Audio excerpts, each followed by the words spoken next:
नमस्कार, स्वागत है झारखंड की फटाफट ताजा बड़ी खबरों में। पहली बड़ी खबर, झारखंड में 5 जनवरी को पूरा हो रहा विधानसभा का कार्यकाल समय पूर्व हो सकते हैं विधानसभा चुनाव।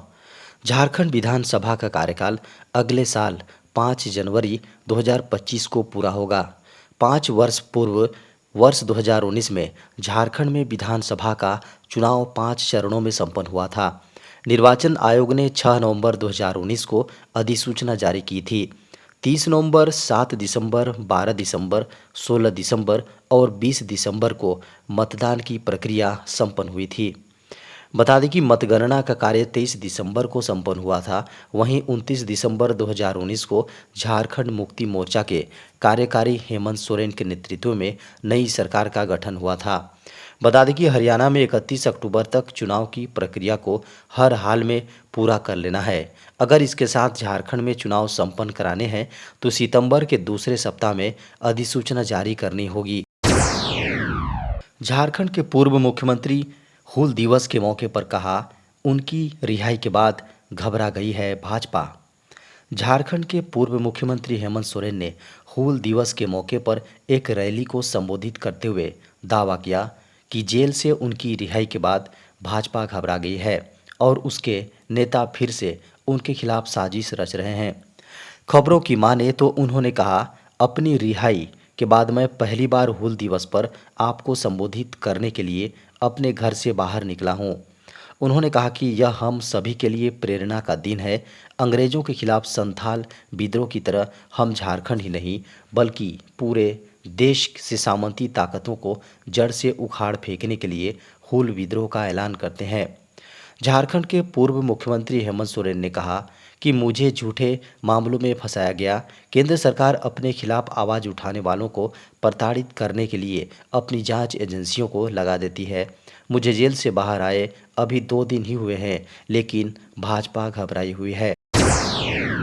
कोहली रोहित के बाद रविंद्र जडेजा का भी संन्यास। टीम इंडिया के लिए नहीं खेलेंगे टी20 इंटरनेशनल।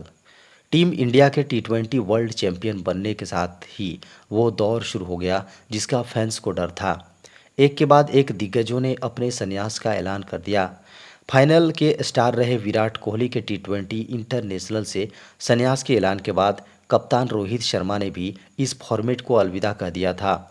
लेकिन अब टीम इंडिया के स्टार ऑलराउंडर रविंद्र जडेजा ने भी इस फॉर्मेट में नीली जर्सी को हमेशा के लिए छोड़ने का ऐलान कर दिया है।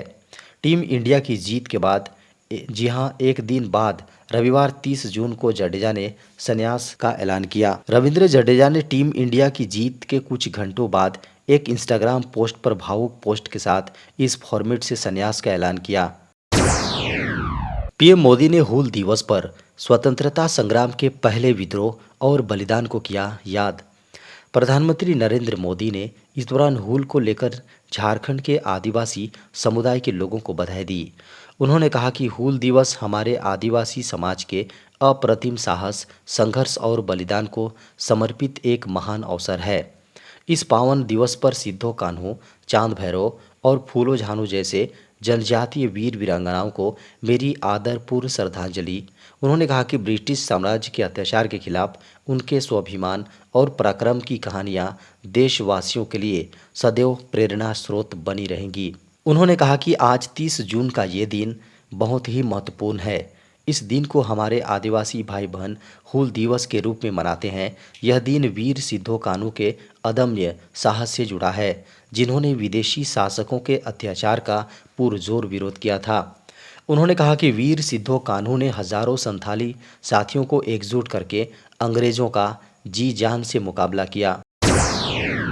नीट यूजी पेपर लीक पर बढ़ते विवाद के बीच केंद्र का बड़ा कदम। ऑनलाइन मोड में हो सकती है नीट यूजी की परीक्षा। नीट यूजी पेपर लीक पर बढ़ते विवाद के बीच केंद्र सरकार बड़ा कदम उठाने जा रही है। बता दें कि नीट यूजी परीक्षा का पेपर लीक होने के बाद कई तरह के प्रश्न उठे हैं। इस मुद्दे को लेकर छात्रों ने सड़कों पर प्रदर्शन किया और संसद के गलियारों में भी इसकी गूंज सुनाई दी। मीडिया की खबरों को माने तो अगले साल से नीट यूजी का एग्ज़ाम ऑनलाइन मोड में कराए जाने पर विचार चल रहा है। बता दें कि अब तक नीट की परीक्षा पेन एंड पेपर मोड से होती रही, जिसमें एमसीक्यू टाइप के प्रश्न पूछे जाते हैं।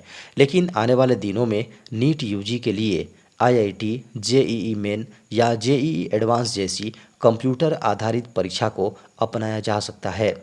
नीट पेपर लीक को लेकर बीते सप्ताह में लगभग 3 उच्च स्तरीय बैठकें हुई हैं, जहां मामले को लेकर अलग अलग पहलुओं पर विस्तार से चर्चा की गई। ब्रिटिश काल के कानूनों का होगा अंत, आज से लागू होगी भारतीय न्याय संहिता।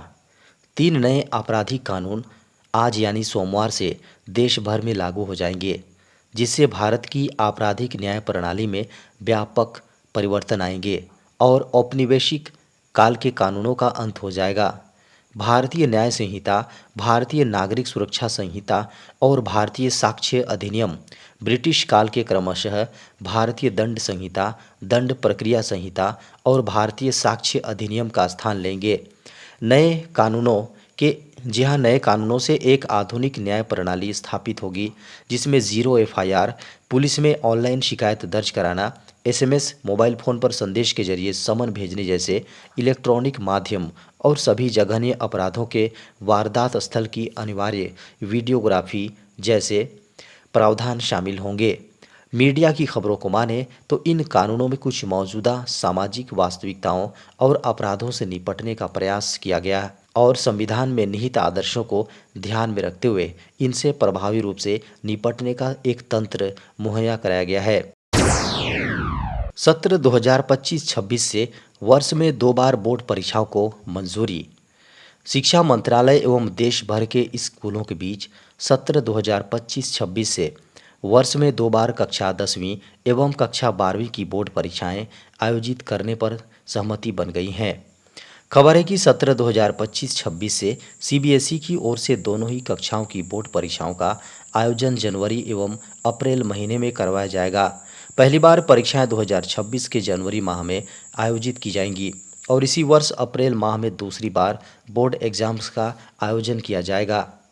10th और जी हाँ 10वीं एवं 12वीं के छात्र बोर्ड परीक्षाओं में अपनी सुविधा के अनुसार एक बार या दोनों बार भाग ले सकेंगे। ऐसे छात्र जो अपने रिजल्ट में सुधार करना चाहेंगे, वे भी दोनों सेशन की परीक्षाओं में भाग ले सकेंगे। दोनों ही बोर्ड परीक्षाओं में छात्र इसमें से अपना बेस्ट स्कोर चुन सकेंगे। छात्र चाहें तो वे केवल एक ही सत्र की परीक्षा में भाग ले सकते हैं। आरबीआई का बैंकों के लिए नया अलर्ट, साइबर हमले का खतरा मंडराया। आरबीआई ने देश भर के बैंकों के लिए साइबर अटैक के संभावित खतरे को देखते हुए अलर्ट जारी किया है। आरबीआई ने बैंकों को सलाह दी है कि 24 घंटे सिस्टम पर निगरानी रखें। सिस्टम में कोई खामी नहीं होनी चाहिए, इसे पूरी तरह दुरुस्त रखें। आरबीआई यानी भारतीय रिजर्व बैंक ने चेतावनी दी है कि हैकर्स कभी भी साइबर अटैक कर सकते हैं। आरबीआई को इस बारे में खुफिया जानकारी मिली है। बैंकों को कहा गया है कि किसी भी खतरे से बचने और पता लगाने के लिए अपने सिस्टम को सही रखें। इससे पहले 24 जून को भी आरबीआई ने एडवाइजरी जारी की थी, जिसमें रेगुलेटेड एंटिटीज़ को खतरों से बचने की सलाह दी गई थी। मीडिया की खबरों को माने तो आरबीआई ने अंदेशा जताया था कि लल्जसेक नाम का एक खतरनाक ग्रुप भारतीय बैंकों को निशाना बनाने की कोशिश कर रहा है। आरबीआई के अनुसार बैंकों को सबसे अधिक card network, SWIFT, NEFT UPI और आरटीजीएस जैसी फंड ट्रांसफर प्रणालियों पर अधिक नज़र रखने की ज़रूरत है। व्हाट्सएप में आए 2 नए शानदार फीचर बदल जाएंगे यूज करने का एक्सपीरियंस। लोकप्रिय मैसेजर प्लेटफॉर्म यानी कि व्हाट्सएप का इस्तेमाल आज के समय बेहद आम हो गया है। इस प्लेटफॉर्म के उपयोग से लोग किसी के साथ भी काफ़ी आसानी से बातचीत कर सकते हैं। साथ ही ऑडियो, वीडियो और फोटो समेत काफ़ी कुछ साझा किया जा सकता है। व्हाट्सएप में 2 कमाल के फीचर जुड़ गए हैं। मेटा के अधीन काम करने वाली कंपनी व्हाट्सएप ने हाल ही में 2 नए खास फीचर्स को लगभग सभी उपभोक्ताओं के लिए जारी कर दिया है। इन 2 फीचर्स से यूजर्स का काम बेहद आसान हो जाएगा।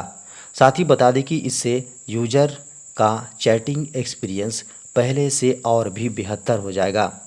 लगातार कंपनी अपने प्लेटफॉर्म पर शानदार फीचर्स लाने पर काम कर रही है। ऐसे में व्हाट्सएप पर दो नए शानदार अपडेट मिल गए हैं। अब व्हाट्सएप से ही इंस्टाग्राम और फेसबुक ऐप को आसानी से खोला जा सकता है। लेकिन यह बात अभी तक नहीं पता है, तो आपको बता दें कि कंपनी ने कुछ समय पूर्व ही इस सुविधा को जारी किया है। इस फीचर के आने के बाद अब यूजर्स को इंस्टाग्राम और फेसबुक खोलने के लिए व्हाट्सएप से बाहर नहीं जाना होगा। ऐसे में यूजर्स की पहुंच इंस्टाग्राम और फेसबुक तक आसान और सुविधाजनक हो जाएगी।